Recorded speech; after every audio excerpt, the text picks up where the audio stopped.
periodically kneeling down in order to switch my slides, see my notes, but that's okay. It'll be sort of a ritual action and we'll be fine. Okay. Do you want me to do it for you? You can give me a note. I think I've got it. All right. So, thanks for coming to my talk. This is called Ludomancy, Games as a Cult Practice in Between States. And you've already seen the abstract in the program, so I won't read it to you. But I am Dr. Jeff Howard. I am Ludomancer, Technomage, and Occult Game Designer. I'm a senior lecturer in games at Falmouth University in Cornwall, and I specialize in occult, metal, and Gothic themes and mechanics. Here's my email if you happen to want to get in touch. I've written some books that relate to that subject, so one on quest design that just came out in its second edition. I've written Game Magic, a game designer's guide to constructing magic systems. And I have my own law called Howard's Law of Occult Design that was published in 100 Principles of Game Design. I have a long-term independent game design project called Arcana, which is a ceremonial magic simulator that I'll talk about a little bit. I am also a core team member of a game studio in Canada called Apocalypse Studios, and I do world building and systems design for a game called Deadhaus Sonata, which I'll also talk about today. Cool. But what I want to talk about overall is this idea that games and game design can operate as a cult practice. And so to give you a little bit of a roadmap or an agenda, I want to talk about the idea of shifting states. I want to talk about the notion of ritual and performance. I want to talk about the method of vertigo games. I want to talk about the purpose of spirit contact. And I'll sort of wrap up with some notions about playful gnosis and sacred play. But first, the idea of ludomancy comes from the Latin ludare, which means to play, and the Greek manteia, which is divination and magic. This means that ludomancy is the magic of play, especially in relation to divination. And so this is the idea of both playing games and making games as a cult practice. So in this context, I'm using occult in its etymologically derived sense, the Latin for secret and hidden, based ultimately on the word solare, to hide. So supernatural, mystical, or magical beliefs, practices, and phenomena. You know, the funny thing about ludomancy and sort of sacred play is that it's not a new idea at all. So, I mean, the tarot card to which our conference is sort of consecrated is based on tarot, which starts as a card game, onto which divinatory significance is later layered. And the magician, Le Bateleur, in his original incarnation, is a card sharp or a mountebank playing a shell game. So the magician card, which is sort of venerated as kind of the essence or symbol of occult practice, takes place within the framework of a card game, and it shows a person playing a game. It's a game inside of a game.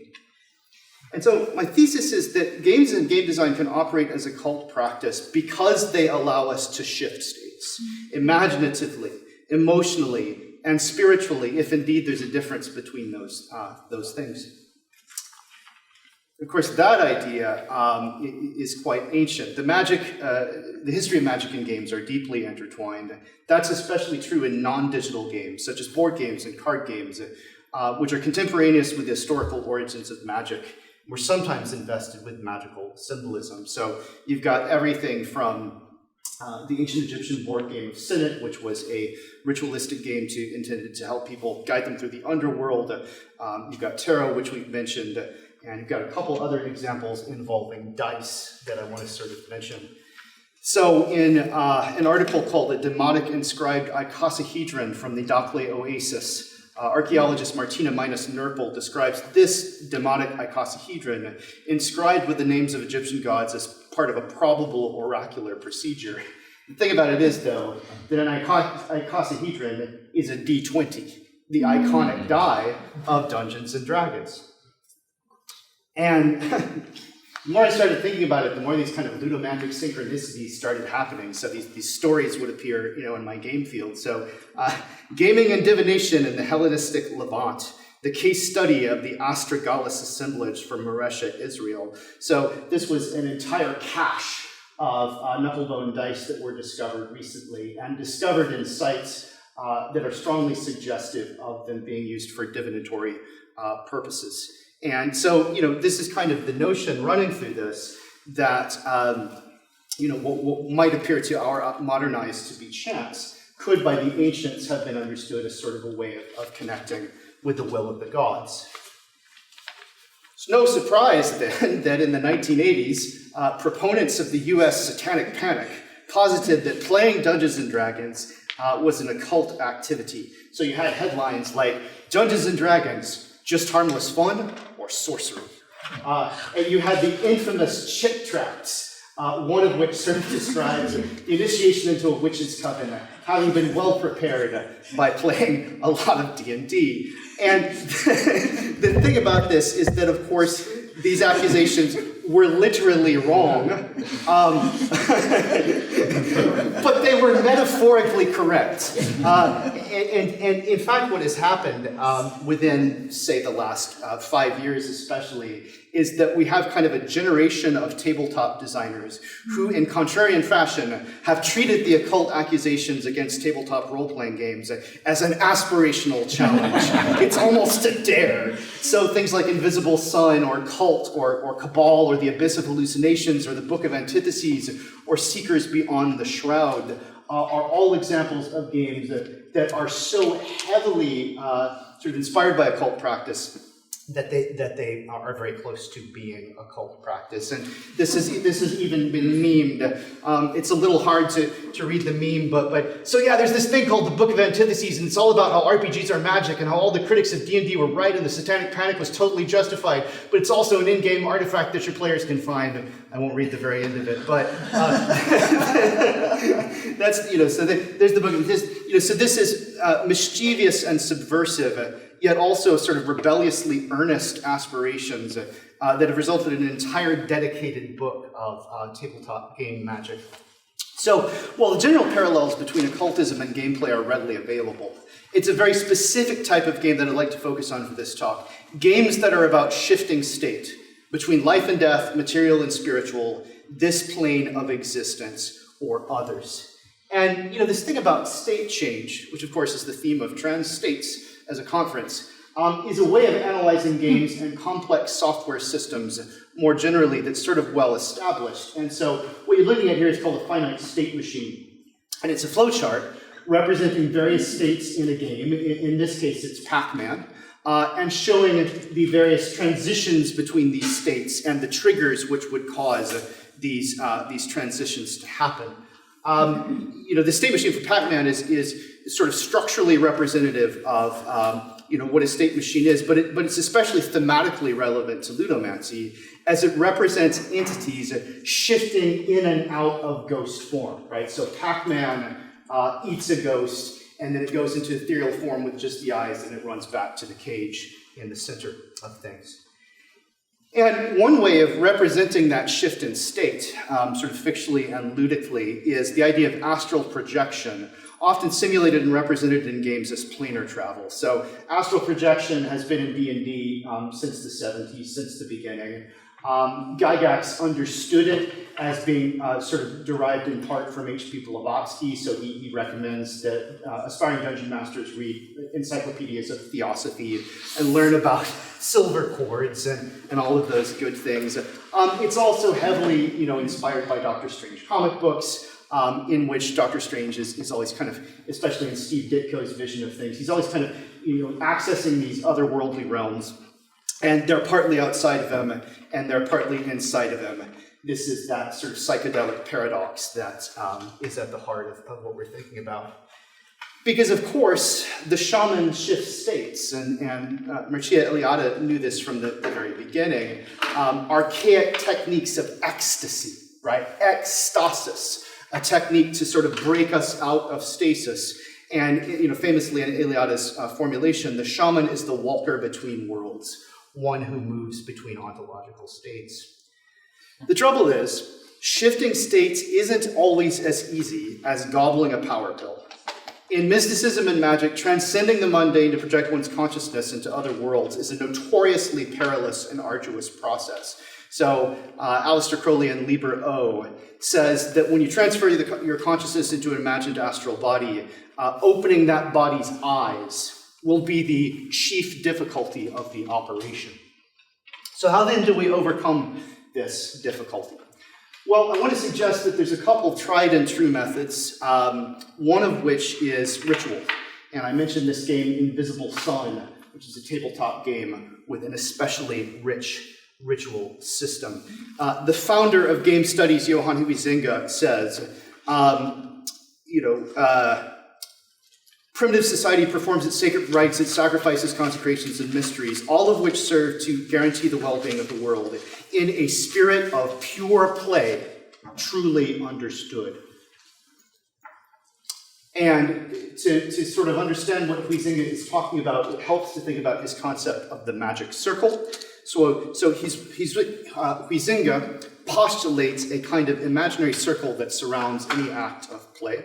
And within that circle, objects and events and people take on a significance that they would not otherwise have outside of the circle. So for example, if I just randomly kick a ball in the middle of the field, no one applauds, it's not an exciting thing. But if I do that and I kick it into a net in the middle of a football game, then that's a very exciting thing. The magic circle changes the significance of events.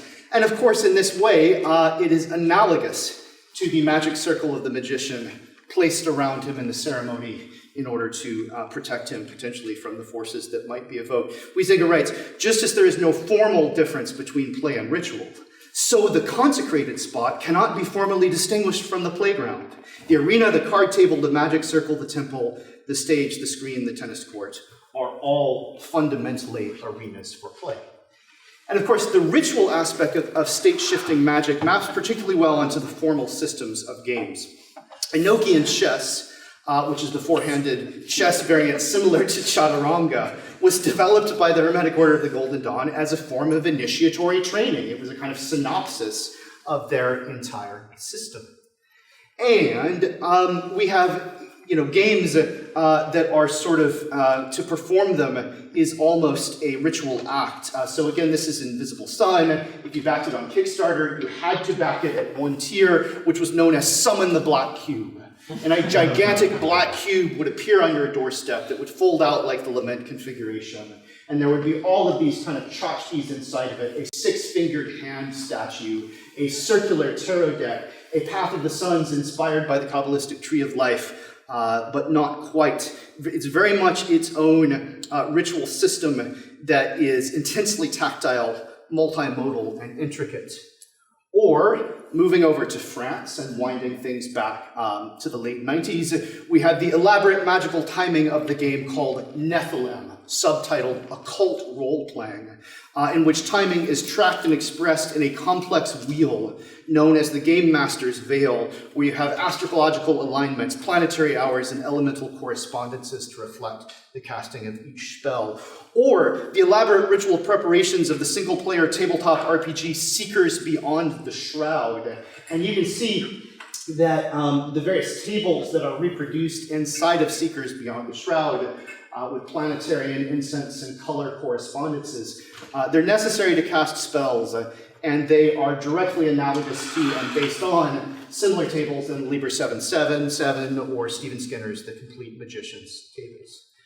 But there's another part of games that's what I think Pete Carroll would sort of refer to as the sorceress side of things, inspired by Austin Osman Spare. So sorcery from sortilege, which was originally divination through the drawing of lots.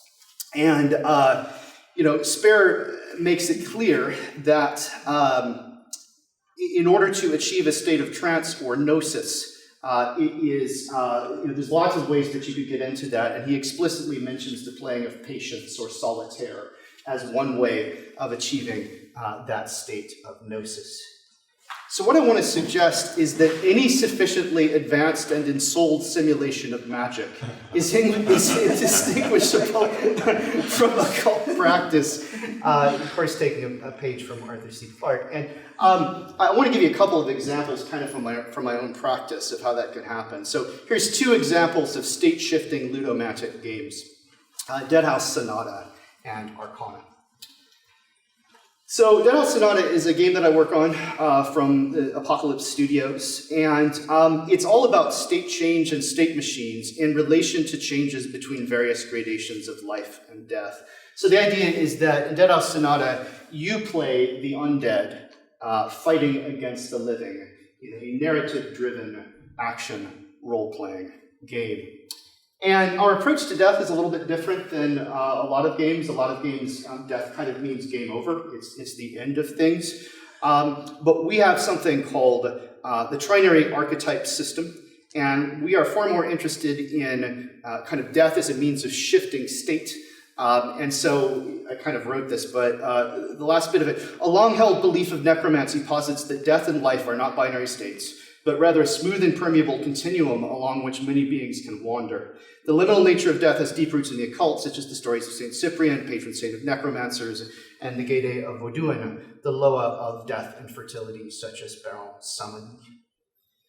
So you can kind of see, we have this diagram of the material, the magical, and the essential state. And what happens in our game is that if you die in the material, you run out of health. Well, that's fine. You just go into the magical plane, and now your health bar is your magic bar. And if you use up all of your magic, you will go to the essential plane. And if you go to the essential plane, now your essence bar is your health bar. So you're kind of shifting back and forth. And there will be some classes, such as the Lich and the Wraith, that can consciously manipulate those states and deliberately move between them. The other kind of example that I want to give is the Arcana ritual theater. And so Arcana then is a ceremonial magic simulator about performing occult rituals in a magical theater in order to astrally project, summon extraplanar entities, and unlock the mysteries of the multiverse. And this is a game that I've been working on in various iterations for a while. I might show a trailer of it at the very end. I kind of don't want to risk moving out of PowerPoint as I do. But the kind of driving force behind my work on Arcana, which I've been working on for more than a decade, is this line from my own book, Game Magic, in which I say that the systems of magic are frameworks for the performance of ritual, understood as a set of symbolic actions designed to alter reality or transform consciousness. And the way I've kind of put this into place is through the notion of an emergent ritual physics system in which you move within in-dimensional space. So on the front end, you're summoning demons and spirits through various ritual actions. You've got your altar, you've got your cup and your sword, and then sort of standard accoutrement of ritual magic. On the back end, what's happening is that every object and entity in that universe exists at coordinates within 6-dimensional space, and the axes of those space are the axes of that space are defined conceptually. So, for example, you could locate the king in yellow at the confluence of death, knowledge, and pain. And in order to summon him, you would need bait. You would need objects that you could kind of throw out in order to attract him and reel him in. So I like to refer to that aspect of things as astral bass fishing, because it's very much about having a sort of a bait that you throw out and then you kind of reel the spirit in. But there's another side of it, which is that if you choose to astrally project, you can use the same set of objects and the same set of kind of polarities in order to fling yourself into in-dimensional space along various axes. I like to sort of refer to this as astral bungee jumping.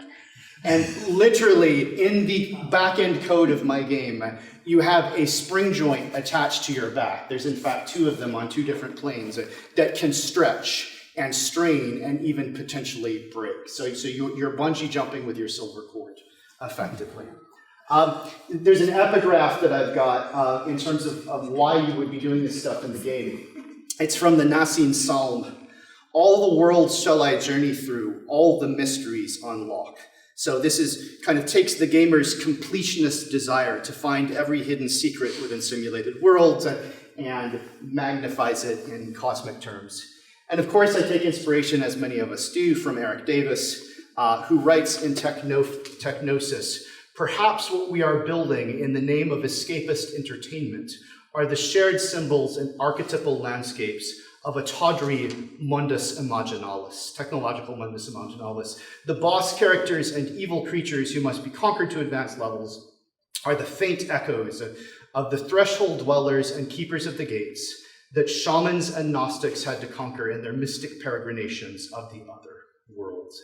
And of course, while you're there, you need some orienting devices. So this is a 6-dimensional cosmic orrery that is used in place of a compass in order to move through that space. Okay, so 5 minutes, about 4 minutes before Q&A. So let me kind of wrap this up. And I want to wrap up with a series of synchronicities. I want to tell you kind of what I think they mean.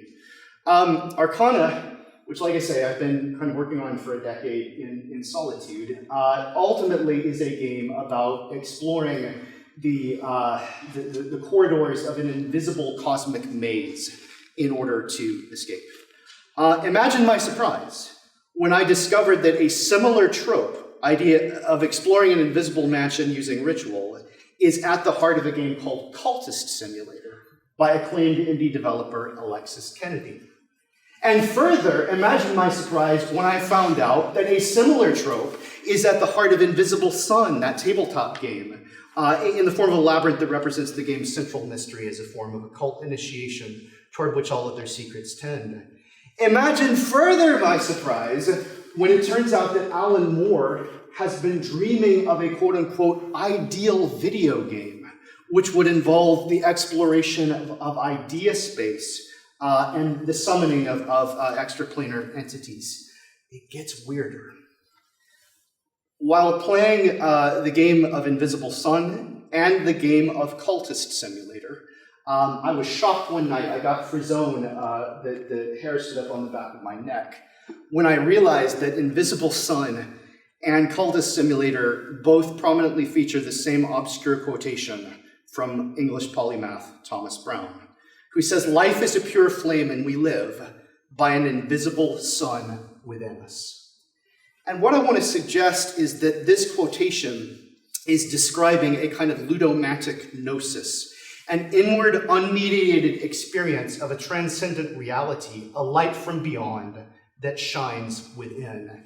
And that what really makes a game like Invisible Sun special is not just the sort of simulationist fidelity with which it represents ritual magic, but the way that it energizes engagement with worlds beyond this one. Hidden worlds comprised of pure ideas. So you visit a realm that is known as the abstraction, which is just made of concepts.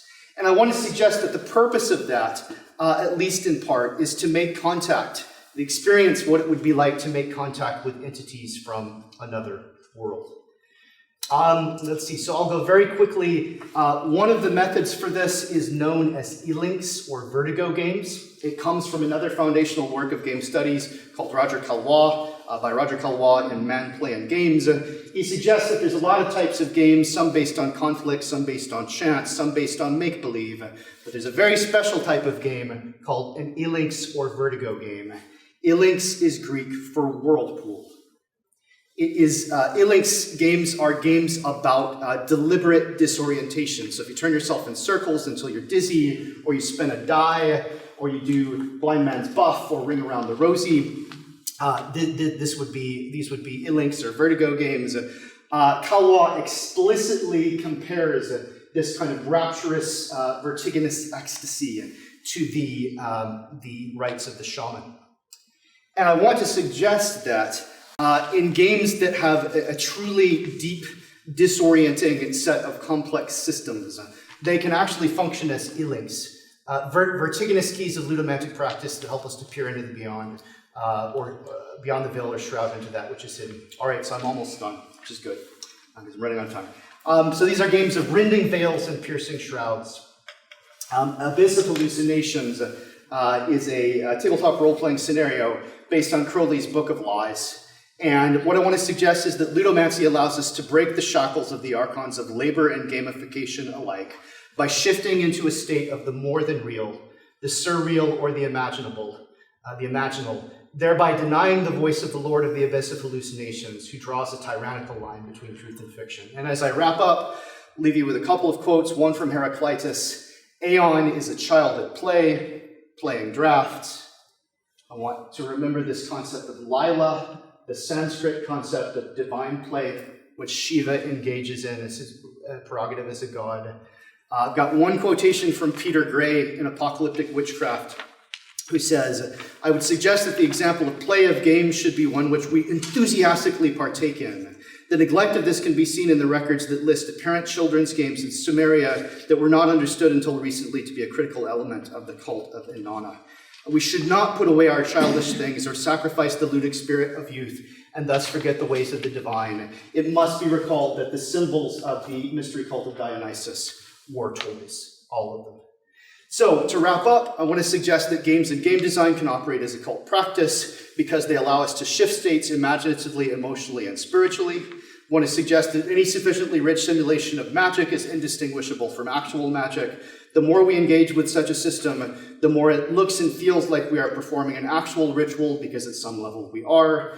The chief methodology of Ludomancy is deliberate disorientation through e-links or vertigo games. Its principal purpose is a contact with realms and entities beyond this one. Ludomancy provides playful gnosis, direct experiential knowledge of transcendence, and playing at magic can yield the rewards of magic, both operative and ritual. So here's my, we're excited in terms of games. Happy to share slides with people if you're interested. And here's my works cited in terms of books. So I think I've got around 3 minutes for Q&A.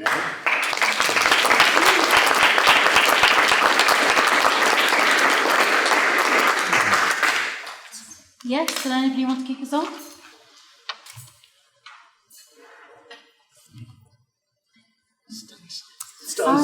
I have a question. Sure. So fascinating. I love board games. I'm interested in your take on the audience. So you're talking about games that have gone back decades and longer and hundreds of years, but it kind of also does ignore that the audience of these games have changed, massively, and the motivation. And what's your kind of take on, a group of 12-year-olds playing D&D in the 80s versus, a mixed group, So you take on the audience and you kind of take them out of the equation a bit. Yeah, totally. No, that's such a good observation. I think that the audience does shift. And I think what's kind of happening with Ludomancy is greater and lesser cultural tolerance for occult thinking. And so, for example, with the examples of like the Astragali and the Egyptian icosahedron, those are cultures where magic is absolutely mainstream and assumed to be part of the culture. When you get to D&D, I think what's kind of happening is that that was sort of like a mostly secular time in the 1980s in America, in which kids who were told that they were Satanists because they were playing D&D wanted to become Satanists because they were angry at being called that, right? And I think what that then shifts into is what we're sort of now experiencing, which is a kind of magical revival in popular media. So we're seeing that, in movies and TV, but we're also seeing it in games. And so I think that games always have this kind of potential to connect us with the beyond.